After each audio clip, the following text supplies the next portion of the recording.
السلام علیکم ورحمۃ اللہ وبرکاتہ نحمده ونصلی علی رسولہ الکریم اما بعد۔ آج کا سبق سن لیجئے۔ آج کے سبق کی سرخی ہے حضور صلی اللہ علیہ وسلم کی سیرت، پارٹ نمبر 51۔ اب الگ الگ لوگ جو تھے وہ مسلمان ہوتے گئے، کسی کو خواب آیا، کسی کو پادری نے کہا، کسی کو جناتوں نے دعوت دی، کسی نے یہ حضور صلی اللہ علیہ وسلم نے دعوت دینا شروع کر دیا، لیکن ایک نظام اللہ کا چل رہا ہے۔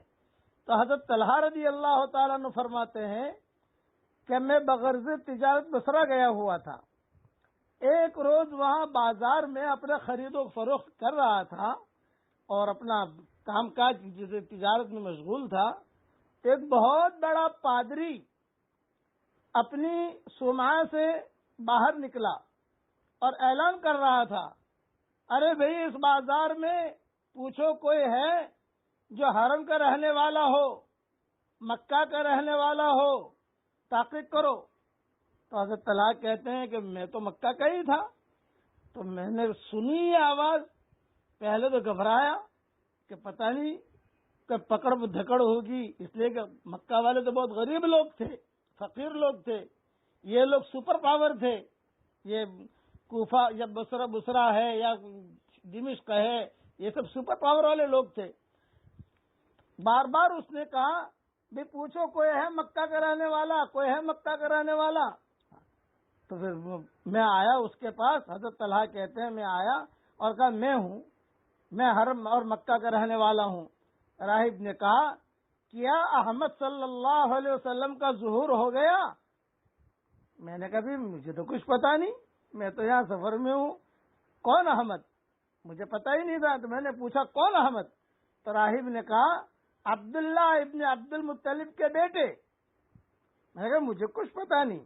تو راہب نے زور سے کہا یہ مہینہ ان کے ظہور کا ہے، یہ مہینہ ان کو نبوت ملنے کا ہے، حرم مکہ میں یہ مہینہ ان کو نبوت ملے گی، بس حرم مکہ میں وہ ظاہر ہوں گے، ایک پتھریلی اور نخلستانی زمین کی طرف ہجرت کریں گے، مکہ میں رہیں گے، مکہ والے ستائیں گے تو مکہ والوں کو چھوڑ کر یہ مدینہ منورہ چلے جائیں گے۔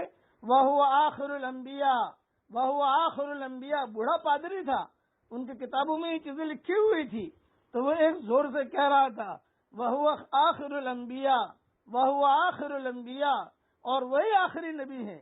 دیکھو طلحہ، تمہیں ایک بات کہتا ہوں، تم پیچھے نہ رہنا، تم پیچھے نہ رہنا۔ یہ جملہ راہب نے حضرت طلحہ سے کہا، پیچھے نہ رہنا، جاتے ہی ہاتھ پکڑ لینا ان کا۔ چنانچہ حضرت طلحہ کہتے ہیں کہ میں مکہ مکرمہ آیا اور اس کی بات کا مجھ پر اثر تھا، جو اس نے مجھے یہ کہا کہ پیچھے نہ رہنا، اس کی گفتگو سے میرے دل پر خاص اثر ہوا۔ فوراً مکہ مکرمہ واپس آیا اور لوگوں سے دریافت کیا کیا بھی ہمارے شہر، ہمارے مکہ میں کوئی نئی بات پیش آئی ہے؟ لوگوں نے کہا ہاں ہاں بہت بڑی نئی بات پیش آئی ہے۔ کہ کیا ہے؟ یہ کہ محمد امین صلی اللہ علیہ وسلم نے نبوت کا دعویٰ کیا ہے، اور ابن ابی قحافہ کا بیٹا یعنی ابو بکر ان کے ساتھ گئے ہیں۔ اوہو، ابو بکر تو بہت بڑا آدمی ہے۔ ابو بکر نے اگر اس لیے کہ حضرت ابو بکر کا ایک مقام تھا حجاز میں، خوابوں کی تعبیر بہت دیتے تھے حضرت ابو بکر، لڑائی وغیرہ جو ہوتی تھی تو آپس میں فیصلے بھی کرواتے تھے، اور جگ چچا بھی تھے، جگ ماموں بھی تھے، جگ بھائی بھی تھے، اور سارے کے سارے ان کو پسند کرتے تھے ابو بکر کو۔ کہا کہ ابو ابن ابی قحافہ، ابو قحافہ کے بیٹے ابو بکر ان کے ساتھ گئے ہیں۔ میں فوراً ابو بکر کے پاس پہنچا اور میں نے کہا کہ ابو بکر کیا معاملہ ہے؟ تو صدیق اکبر رضی اللہ تعالی عنہ نے مجھے کہا کہ اس طریقے سے اللہ نے نبوت دی ہے، اور اب میں بھی مسلمان ہو گیا ہوں، خدیجہ بھی مسلمان ہو گئی ہے، علی بھی مسلمان ہو گئے ہیں، زید ابن حارثہ بھی مسلمان ہو گئے ہیں، فلاں بھی مسلمان ہو گیا ہے، تو تم بھی مسلمان ہو جاؤ۔ تو حضرت طلحہ نے کہا بھی میں کیسے جاؤں ان کے پاس، یعنی کوئی جانے کے لیے کوئی بات ہونی چاہیے۔ تو ابو بکر نے کہا کہ نہیں تم گھبراؤ مت، میں لے کے جاتا ہوں تمہیں۔ چنانچہ حضرت ابو بکر رضی اللہ تعالی عنہ مجھ کو یعنی حضرت طلحہ کو حضور صلی اللہ علیہ وسلم کی خدمت میں لے کر حاضر ہوئے، اور حاضر ہو کر حضور نے کہا کہ دیکھو تم کلمہ پڑھ لو، کامیاب ہو جاؤ گے۔ چنانچہ میں نے وہی کلمہ پڑھا اور آپ سے پورے راہب کا سارا قصہ میں نے بیان کیا۔ یہ تو طلحہ کہتے حضور صلی اللہ علیہ وسلم دھیان سے سنتے رہے راہب کا قصہ کہ دیکھو اللہ نے تیری ہدایت کا ذریعہ کیسا بنایا۔ بس اگلی تفصیل کل بیان کروں گا انشاءاللہ۔ اب میں جو پڑھا رہا ہوں وہ پڑھ لیجئے میرے ساتھ۔ اے اللہ، تیرے حقوق ہم نے ضائع کیے ہیں، اور تیرے بندے اور بندیوں کے حقوق ہم نے ضائع کیے ہیں۔